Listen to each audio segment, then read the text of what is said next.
parle. Bonjour, dans cet épisode de Fast History, on va s'intéresser, comme vous avez pu deviner, à la momification. On n'a pas trop le temps, on va s'intéresser donc plus à la symbolique plutôt qu'à la pratique.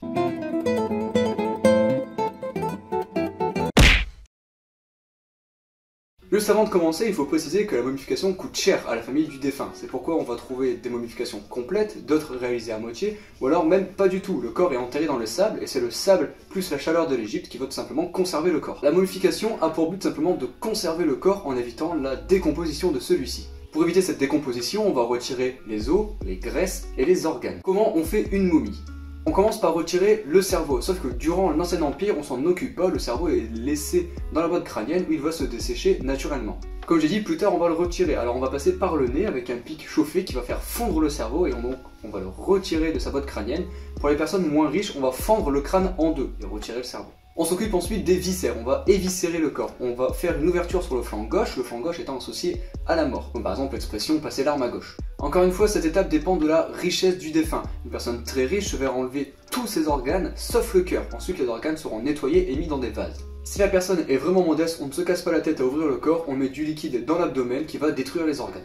Vient ensuite la déshydratation du corps. Le corps est plongé dans du natron liquide ou solide, les historiens sont pas encore trop sûrs, mais ils penchent pour du natron solide, qui a donc pour but de dessécher le corps.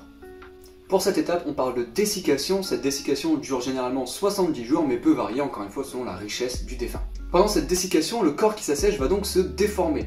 Après cette étape, il faudra donc reformer le corps. Par exemple, les embaumeurs vont remodeler le corps en mettant un linge dans le thorax pour faire tenir la cage thoracique. Dernière étape, ce qui fait qu'une momie est très reconnaissable, le bandeletage. Le corps desséché est très fragile, les bandelettes vont donc permettre de maintenir ce corps en un tout. Généralement, le bandeletage est constitué de 7 couches. Voilà très rapidement comment on conserve un corps. En plus du problème de richesse qui modifie les techniques de conservation, vient s'ajouter également le problème des religions. Par exemple, les premiers chrétiens d'Égypte, les Coptes, vont continuer de momifier les corps, mais ne vont plus toucher aux organes internes. Pourquoi momifier un défunt ? Premièrement, il faut comprendre de quoi est composé le corps humain pour un Égyptien. Il est composé du Ba, qui représente l'âme, le Ka, l'énergie vitale, le Djet, son corps, Ib, le cœur, Ren, son nom, Ak, un état d'être, et Shut, son nombre. À la mort d'un homme, ou d'une femme bien entendu, le Ba et le Ka, donc l'âme et l'énergie vitale, quittent le corps. Mais dans la croyance égyptienne, l'homme est immortel, c'est pourquoi il doit retrouver un corps pour sa nouvelle vie. Il va donc reprendre son premier corps, et pour cela il faut que le corps ne soit pas putréfié. Voilà pourquoi on décide de conserver un corps avec la momification. Mais il y a d'autres questions, pourquoi on retire tous les organes sauf le cœur ? Le cœur, qu'on appelle Ib, garde les sentiments, la raison et la pensée. Pour ça d'ailleurs qu'ils font fondre le cerveau, pensant qu'il ne sert strictement à rien.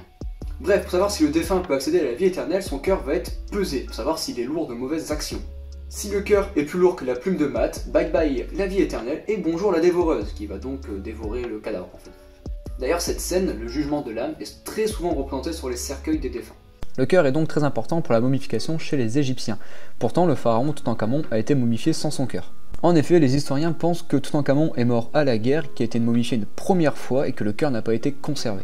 Un peu plus tôt dans la vidéo, j'explique que certains organes vont être mis dans des vases canopes. Les vases canopes représentent les génies étant les 4 enfants d'Horus. Un vase représente le génie Amset, à tête humaine qui conserve le foie, un autre le génie Douamoutef, à tête de chacal qui conserve l'estomac, un autre le génie Hapi, à tête de babouin qui conserve les poumons, et le dernier le génie Kébé-Sénouf, à tête de faucon qui conserve les intestins. Également, la momie est enterrée avec pas mal d'objets, pas mal de bijoux.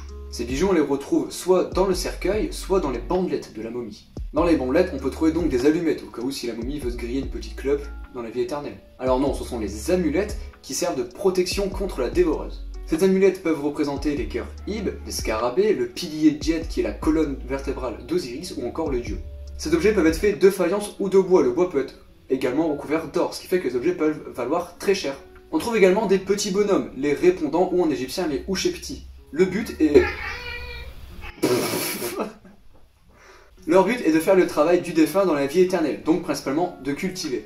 Parce que oui, l'Égyptien est un flemmard, il a déjà travaillé dans sa première vie, mais ne va pas travailler dans sa deuxième vie. Mais l'Égyptien est assez intelligent, en effet au début il n'y a qu'un seul répondant dans le cercueil, ça veut dire que le répondant va travailler toute l'année. Plus tard on va trouver 365 Ushepti par cercueil, évidemment il ne faudrait pas non plus fatiguer les Ushepti. Voici pour un exposé très rapide sur la momification, je n'ai pas parlé des scènes funéraires qui se trouvent sur les cercueils par exemple, qui sont très importantes, je vous laisse chercher tout ça sur internet et je vous dis à la prochaine pour un nouveau truc d'histoire.